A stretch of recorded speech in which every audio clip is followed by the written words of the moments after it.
Bonjour, Pascal Jeannot, je suis le président fondateur de la Maison des Aidants et directeur du Centre d'information et de formation des aidants.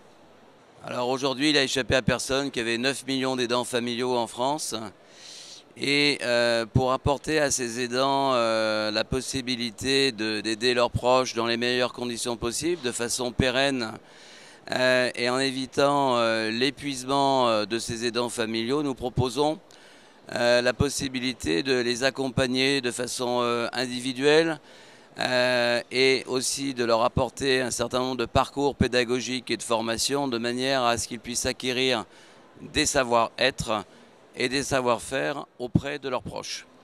On s'est rendu compte que ces aidants familiaux avaient souvent beaucoup de difficultés à organiser leur quotidien, à concilier vie professionnelle et rôle d'aidant, et puis confrontés au quotidien à des difficultés très pratico-pratiques.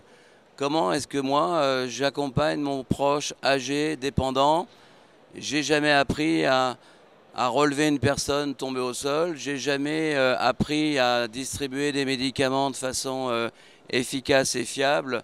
J'aimerais comprendre les conséquences de la maladie de mon proche. L'objectif étant de leur apporter cette connaissance, cette forme de compétence, non pas pour les professionnaliser, ce n'est pas l'objectif, mais c'est pour leur apporter ce savoir-faire qui va leur permettre d'accompagner justement la personne qu'ils aident au quotidien dans les meilleures conditions possibles, tant pour l'aidant familial que pour l'aider. Aujourd'hui, la considération et les problèmes rencontrés par les aidants familiaux ne sont pas toujours, ou du moins on n'en tient pas toujours compte. Et aujourd'hui, notre rôle est d'essayer donc d'informer ces structures de service à la personne et aussi donc de former et les responsables de services ou de structures, mais aussi les intervenants, à réfléchir sur le développement de nouveaux services qui seraient cette fois dédiés aux aidants familiaux.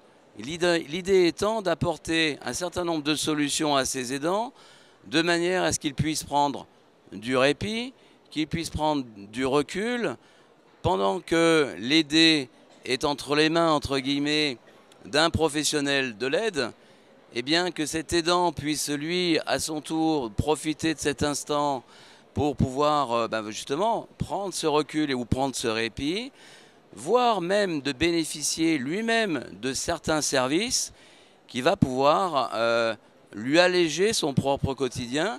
Il a échappé à personne qu'un aidant familial avait non seulement son propre domicile à gérer au quotidien, mais souvent un deuxième domicile qui est celui de l'aider.